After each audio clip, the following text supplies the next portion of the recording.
तो balance of payment में हमने कंपोनेंट्स ऑफ बीओपी पढ़ लिए हैं। हमने इंट्रोडक्शन ले लिया कि करंट अकाउंट क्या होता है, उसके कंपोनेंट्स क्या हैं, कैपिटल अकाउंट क्या होता है, उसके कंपोनेंट्स क्या हैं, और ऑफिशियल रिजर्व अकाउंट। ठीक है, अब हम थोड़ा सा डिटेल में जाते हैं। एक और कॉन्सेप्ट है हमारे पास यहाँ पर, बैलेंस ऑफ ट्रेड। देखो ट्रेड का मतलब क्या होता है, ट्रेड का मतलब है बाइंग एंड सेलिंग। और क्योंकि जब हम बैलेंस ऑफ पेमेंट की बात करते हैं ना, तो बैलेंस ऑफ पेमेंट में हम उन इकोनॉमिक ट्रांजेक्शंस की बात करते हैं जो हम रेस्ट ऑफ द वर्ल्ड के साथ करते हैं। तो रेस्ट ऑफ द वर्ल्ड के साथ जब बाइंग एंड सेलिंग होती है तो उसको एक्सपोर्ट इंपोर्ट कहते हैं। एक्सपोर्ट मीन्स सेल करना और इंपोर्ट मीन्स परचेज करना, बाय करना। बैलेंस ऑफ ट्रेड के अंदर हम लोग एक्सपोर्ट इंपोर्ट ही देखेंगे। अब देखो एक्सपोर्ट इंपोर्ट हमने करंट अकाउंट में भी पढ़ा है। हमने करंट अकाउंट में ये पढ़ा कि export and import of goods भी होता है और export and import of services भी होता है। लेकिन जब हम बैलेंस ऑफ ट्रेड की बात करेंगे तब हम बात करेंगे सिर्फ export and import of goods only. यानी कि सिर्फ विजिबल ट्रेड की अगर हम बात कर रहे हैं, आपको पता है ना कि गुड्स का एक्सपोर्ट इंपोर्ट क्या कहलाता है, विजिबल ट्रेड। तो जब हम सिर्फ विजिबल ट्रेड की बात कर रहे हैं तो विजिबल ट्रेड को हम बोलते हैं बैलेंस ऑफ ट्रेड। ठीक है, अब ये जो बैलेंस ऑफ ट्रेड है इसे ट्रेड बैलेंस भी बोलते हैं। इसका दूसरा नाम और क्या है, ट्रेड बैलेंस। अगर बैलेंस ऑफ ट्रेड इक्विलिब्रियम में, इक्विलिब्रियम मतलब जितने हमारे एक्सपोर्ट्स है उतने ही इंपोर्ट्स है, तो ठीक है, बढ़िया बात है कि भाई, क्योंकि देखो हम जो बीओपी बनाते हैं वो वैसे भी हम डबल एंट्री पे बनाते हैं। मैंने आपको बताया था कि डबल एंट्री का मतलब क्या होता है कि हर ट्रांजेक्शन के दो इफेक्ट है, एक पॉजिटिव एक नेगेटिव, जिसको हम यहाँ पे डेबिट क्रेडिट के नाम से बोलते हैं कि अगर कोई एक चीज डेबिट हुई है तो दूसरी क्रेडिट भी होगी, ये बैलेंस रहता है। तो अगर आपका बीओटी बैलेंस्ड है तो इसका सीधा सा मतलब क्या है कि जितने आपने एक्सपोर्ट्स किए उतने ही आपने इंपोर्ट्स किए। लेकिन हमेशा ध्यान रखना कि यहाँ पर वर्ड यूज करना है गुड्स। ठीक है, बट अगर कभी हमारा बीओटी पॉजिटिव बैलेंस शो करे, पॉजिटिव बैलेंस शो करने का मतलब क्या है कि आपके एक्सपोर्ट्स आपके इंपोर्ट्स से ज्यादा है, आपने सामान बेचा ज्यादा है और आपने बाहर का सामान खरीदा कम है। यानी कि फॉरेन एक्सचेंज आपके पास आई ज्यादा है, आपके पास से गई कम है, इनफ्लोज ज्यादा हुआ है आपके पास। दैट मीन्स ये आपके सरप्लस को शो करेगा, विच इज ट्रेड सरप्लस। यानी कि जो भी आप ट्रेड कर रहे हो उसमें आपको सरप्लस यानी कि फायदा हुआ है। वहीं पर अगर आपका बीओटी नेगेटिव बैलेंस शो करता है, नेगेटिव का मतलब क्या है, कमी रह गई भाई, डेफिसिट है।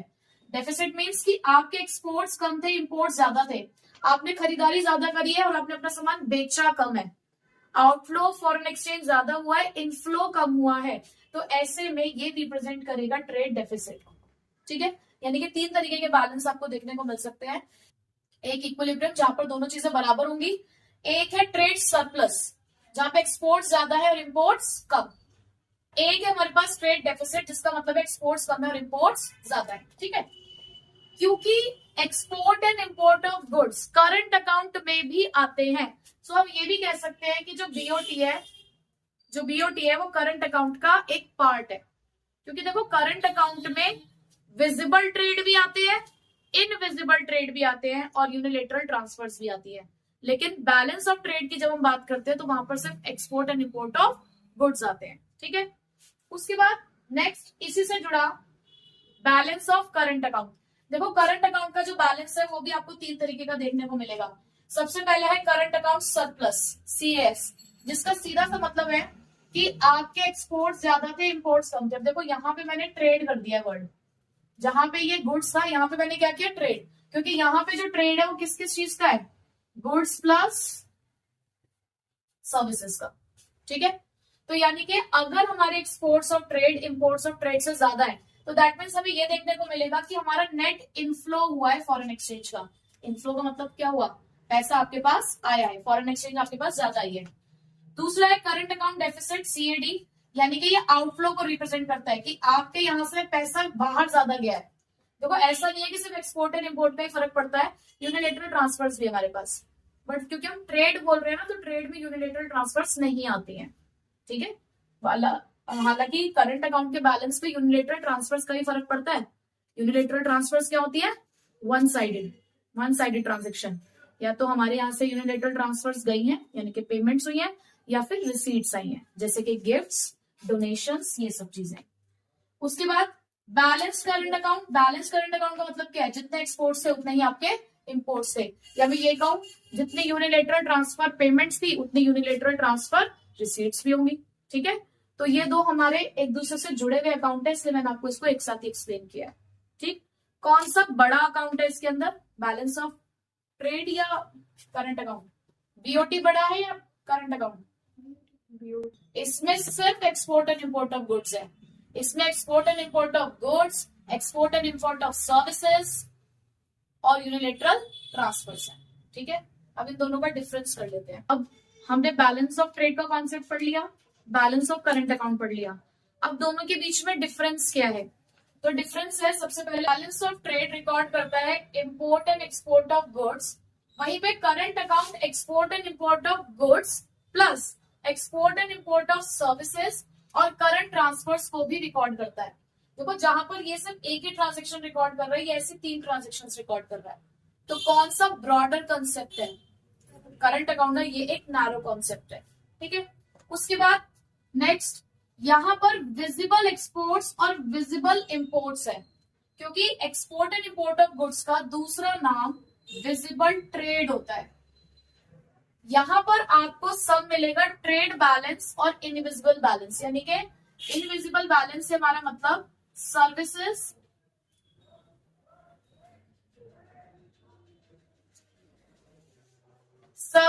प्लस यूनिलेटरल ट्रांसफर से भी, यानी कि यहाँ पर 1 2 3 ये 3 चीजों का सम है, और ये सिर्फ और सिर्फ विजिबल एक्सपोर्ट्स और विजिबल इंपोर्ट्स का सम है। ठीक है, नेचर ऑफ ट्रांजेक्शन्स की अगर हम बात करें तो यहाँ ट्रांजेक्शन्स है सिर्फ और सिर्फ फिजिकल गुड्स जिसको देख सकते हो, छू सकते हो, जो बॉर्डर को क्रॉस कर रहा है। बॉर्डर को क्रॉस कर रहा है मतलब एक कंट्री से दूसरी कंट्री में जा रहा है।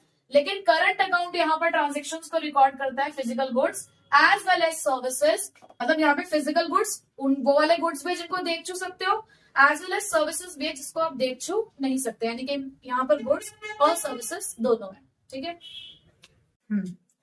सो पीओपी के अंदर हम लोग बैलेंस ऑफ ट्रेड कवर कर चुके हैं, बैलेंस ऑफ करंट अकाउंट हमने कवर कर लिया है। आज हमें पढ़ना है balance of current account. BOT है वो बैलेंस ऑफ करंट अकाउंट का ही पार्ट था। बेसिकली जब हमने बीओपी के बारे में पढ़ा तो हमने ये पढ़ा था कि जो बैलेंस ऑफ पेमेंट है उसके अंदर मेनली 2 अकाउंट होते हैं, एक होता है हमारा करंट अकाउंट और एक है हमारे पास कैपिटल अकाउंट। तो करंट अकाउंट के क्या सरप्लस, क्या डेफिसिट्स निकलते हैं, उसका क्या इम्पैक्ट पड़ता है, वो हमने पढ़ लिया। अब जो कैपिटल अकाउंट है हमारा वो किस तरीके से बीओपी को अफेक्ट करता है, अब हम वो पढ़ने जा रहे हैं। तो देखो, बैलेंस ऑफ कैपिटल अकाउंट आप निकालते कैसे हो? सबसे पहले आपको देखना है the sum of the credit on the capital account. देखो, आपको पता है ना, 2 अकाउंट्स के 2 साइड्स है हमारे पास, एक क्रेडिट साइड है और एक डेबिट साइड है। आप ये मान के चलो कि क्रेडिट साइड के अंदर पैसा आता है, जो भी क्रेडिट साइड में आप चीजें लिख रहे होगे वो सारे कंपोनेंट्स हैं जो इनफ्लो कर रहे हैं। किस चीज का इनफ्लो? Of money. ठीक है, ऑफ फॉरेन एक्सचेंज। और जितने भी डेबिट साइड में आप आइटम्स लिख रहे होंगे, जितने भी डेबिट साइड में आपने ट्रांजेक्शन्स लिखी होंगी, वो सारी चीजें आउटफ्लो को रिप्रेजेंट कर रही हैं। ठीक है, तो आप कैसे बैलेंस निकालेंगे? क्रेडिट साइड के सम में से आप माइनस करोगे डेबिट साइड का सम, यानी कि बेसिकली आप क्या कर रहे हो कि इनफ्लोज में से आउटफ्लोज को माइनस कर रहे हो। तो अगर इनफ्लो में से आउटफ्लो को आपने माइनस किया और पॉजिटिव बैलेंस आपको मिला, यानी कि आपको सरप्लस मिला, तो ये क्या रिप्रेजेंट करता है कि इनफ्लो ज्यादा है और आउटफ्लोज कम है। अब यहाँ पे जब हम इनफ्लोज की बात करते हैं ना, तो उसका सीधा सा मतलब यह है कि आपके फॉरेन एसेट्स कम हो रहे हैं लेकिन फॉरेन लाइबिलिटीज बढ़ रही हैं। मतलब हो सकता है कि आपने कहीं पर इन्वेस्टमेंट करी बट आपने उसको अब डिसइन्वेस्टमेंट कर लिया। डिसइन्वेस्टमेंट का मतलब क्या होता है? अपनी इन्वेस्टमेंट को वापस ले लेना। ठीक है, तो पैसा आया होगा आपके पास। इसी तरीके से फॉरेन लाइबिलिटी का बढ़ जाने का मतलब क्या है कि कहीं से आपने बोरोइंग्स लिए हैं तो इस वजह से आपकी लाइबिलिटी बढ़ गई। आउटफ्लोज इसी के अपोजिट को रिप्रेजेंट करता है, increase in foreign assets and decrease in foreign liabilities. ठीक है, तो अगर आपके इनफ्लोज और आउटफ्लोज, इनफ्लोज ज्यादा है आउटफ्लो से, तो ऐसा माना जाता है कि अनफेवरेबल सिचुएशन है।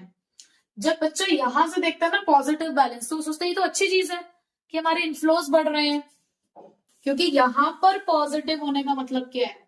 क्या देखो, हमने क्या पढ़ा कि यहाँ इनफ्लोज किस चीज को रिप्रेजेंट कर रहे हैं? एसेट्स कम हो रहे हैं, लाइबिलिटीज बढ़ रही है।